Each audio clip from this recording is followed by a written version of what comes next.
Bonjour et bienvenue dans ce nouvel art vlog. Un petit résumé de mon mois de juin pour passer du printemps à l'été. Vous le voyez dans mon carnet de croquis, l'été se met en place avec des aubergines et des petits marrons. Et mon petit chat qui dort, toujours comme d'habitude. Une petite balade le long du canal de la Marne au Rhin, à l'endroit où ils croisent l'Ornain, la rivière l'Ornain. C'est un endroit que j'aime beaucoup, qui est un petit peu avant Longeville-en-Barrois, entre Bar-le-Duc et Longeville-en-Barrois. Et j'apprécie beaucoup, beaucoup ce petit coin, notamment avec les petits canards qui sont toujours adorables. Voilà.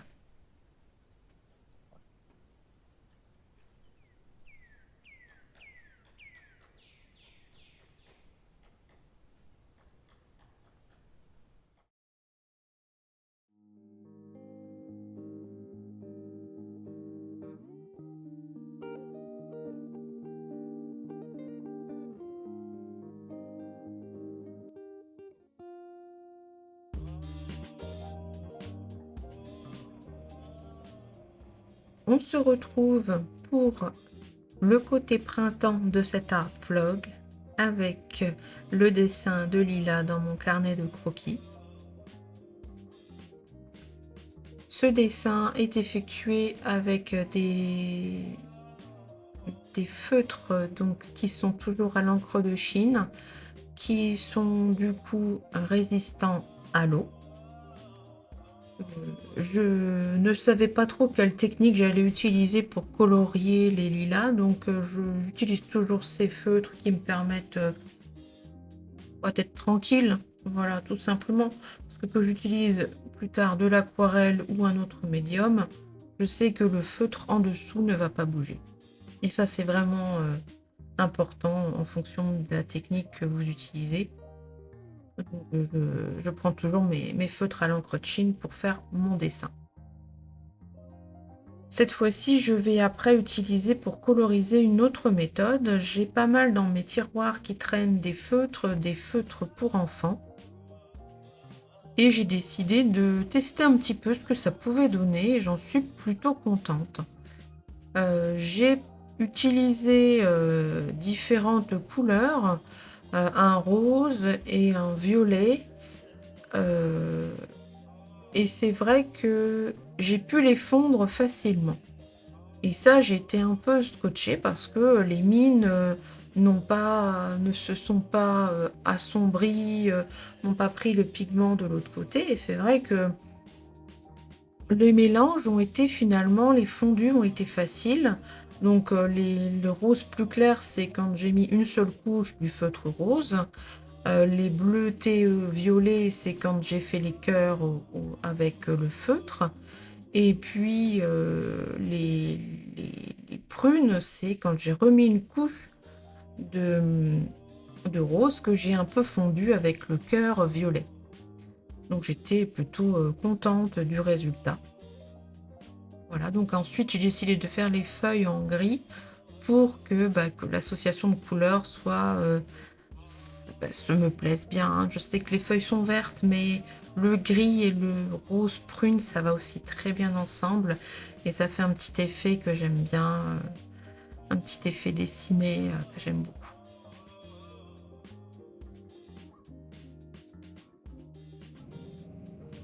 Donc finalement, je suis très contente d'avoir essayé ces feutres et je pense que je vais rapidement recommencer l'expérience avec d'autres sujets.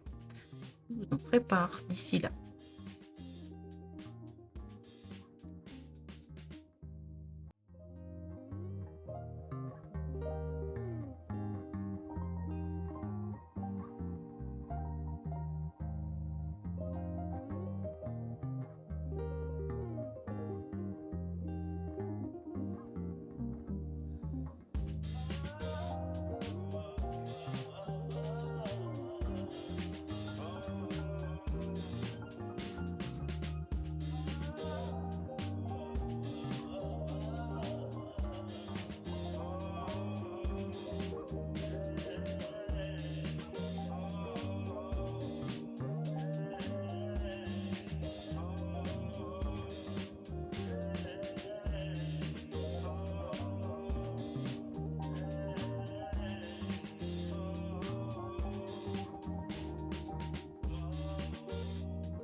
Donc là, je suis de retour à l'atelier après avoir passé du temps avec mon petit chat. Je m'essaye un motif en fait. Donc j'ai dessiné tout d'abord mes petits éléments sur mon carnet. Ensuite, je les ai redessinés sur tablette et colorisés. Là, vous les voyez défiler et tous ces petits éléments, je vais les assembler les uns avec les autres pour créer un motif sur le thème de la musique et de l'été. J'ai choisi un violoncelliste, des fleurs de bignone, des cerises, un petit chat avec des boucles d'oreilles cerises, des notes de musique, la clé de sol, la rose, et puis après plein de petites cerises pour lier le tout. Et donc avec le logiciel Photoshop, eh bien, je construis mon motif pour que ça fasse quelque chose qui me plaise et qui marche bien.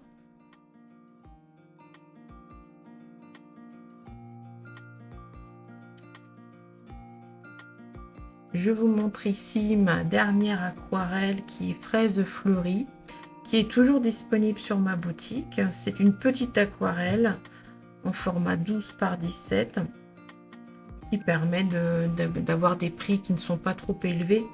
Parce qu'un original d'un artiste, c'est toujours assez cher et c'est normal. C'est un exemplaire unique. Et en faisant des petits formats, j'essaye de faire des prix abordables à tout le monde.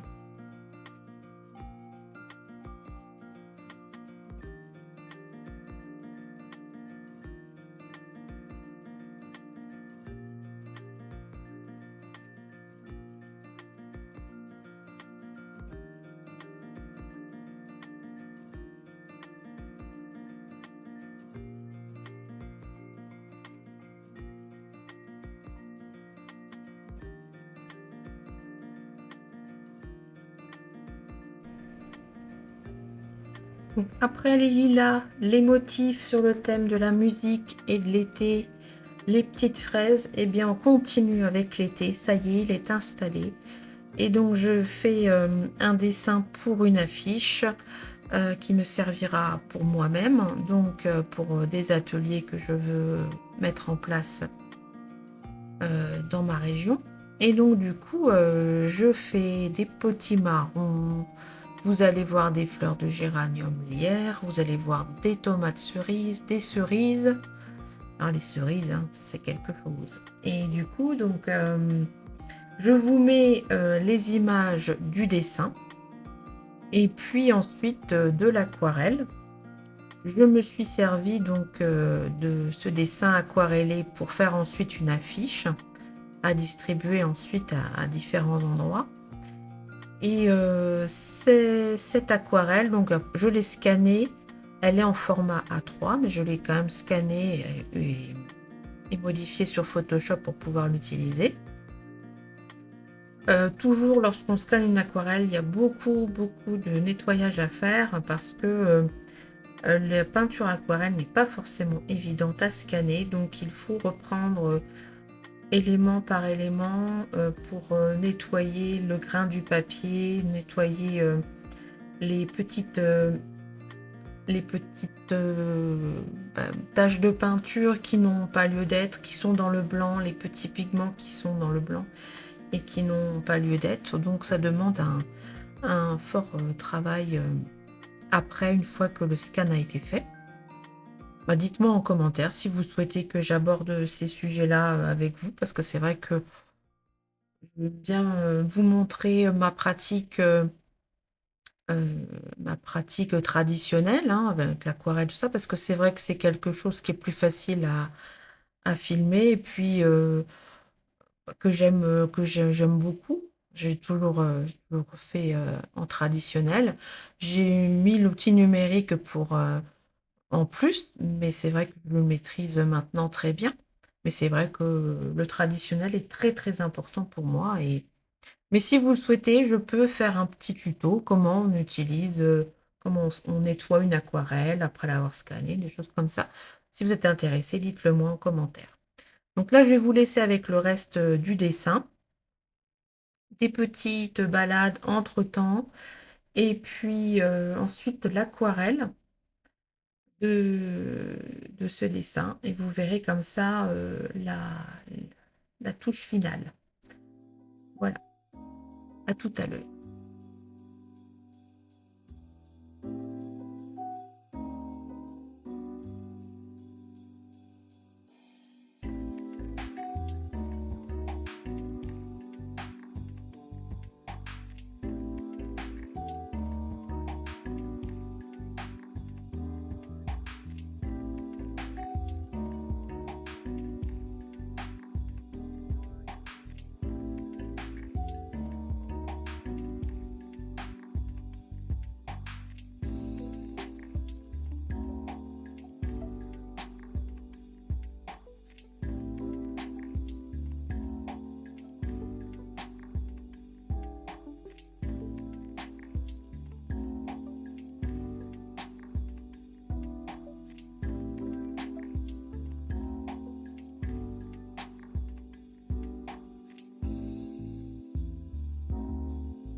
Je fais une petite aparté concernant le traitement des cerises à l'aquarelle parce que j'utilise deux rouges différents et un orange.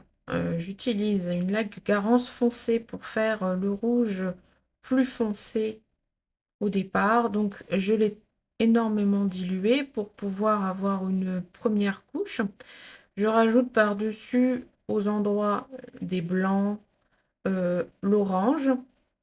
Et puis ensuite, je repasse sur ma laque de Garance foncée pour foncer la cerise. Donc ça y est, là on y est. Voilà, là je vais foncer toutes mes cerises et en même temps mélanger la touche d'orange que j'ai mise pour que ça fasse des petites nuances dans la cerise. Et en tout dernier, vous verrez ensuite, je vais utiliser un rouge, le rouge d'ailleurs du géranium, la, la laque Garance rose doré, qui va donner un côté très rouge que vous verrez juste après et qui va apporter de la lumière à la cerise.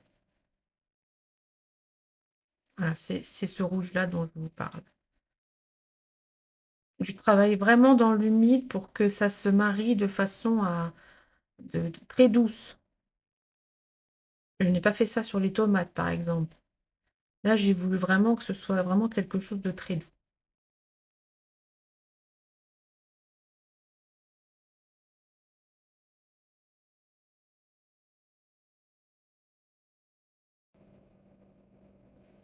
J'en profite pour, vous dire que je fais la même chose avec les feuilles. C'est-à-dire que j'ai passé une première couche qui est encore humide, d'un verre, plutôt classique, et dilué. Et ensuite, je vais mettre par-dessus un verre, différent, un verre beaucoup plus clair, un verre beaucoup plus lumineux. Ça va être le verre anglais clair, si je me rappelle bien. Et donc ça va apporter une touche une petite pointe de vert jaune un peu, qui va apporter de la lumière aux feuilles. Donc je fais ça pour les feuilles de géranium, mais pour toutes les feuilles, que vous verrez, je vais juste faire des mélanges différents. Pour les feuilles de potimarron, je vais utiliser des verres très clairs. Donc c'est justement là, je vais utiliser, le vert, jaune brillant que, je vais foncer avec un vert anglais clair. Donc là, je vais faire l'effet inverse. Je veux une feuille claire, donc je vais d'abord mettre le vert le plus clair en dilué et je vais apporter un petit peu de pigment avec le vert anglais clair, mais pas beaucoup, à certains endroits qui figurent les ombres des feuilles. Pour les cerises, vous le verrez un peu plus tard, j'ai utilisé un verre de vessie, mais que j'ai mis une touche de bleu à certains endroits et à beaucoup d'endroits d'ailleurs, et ça me fait un vert bleuté pour faire une espèce de dégradé de vert et aller du bleuté jusqu'au très clair du potimarron, du haut vers le bas de l'affiche. Voilà, enfin de l'aquarelle, parce que là pour le moment c'est une aquarelle. Voilà, je vous laisse avec la suite de la vidéo qui est un petit peu accélérée pour aller plus vite. Donc je pars un petit peu plus lentement que ça, mais bon, voilà. C'était plus simple d'accélérer un tout petit peu pour baisser le temps de la vidéo. Ça n'altère en rien vous voyez quand même suffisamment le trait. Voilà, je vous laisse avec la suite.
Donc voilà, l'aquarelle se termine. J'ai pas fait de projection, j'en ai pas vu l'utilité. J'avais déjà fait quelques points de verre, à différents endroits et ça me convenait. Donc je vous montre le résultat de mon aquarelle qui ensuite va être scanné pour être utilisé à d'autres fins et voilà, vous voyez un petit peu toutes les nuances, des pigments, c'est quelque chose que j'aime beaucoup, jouer sur tous ces pigments qui se diluent, qui se mélangent ensemble pour un rendu unique de l'aquarelle.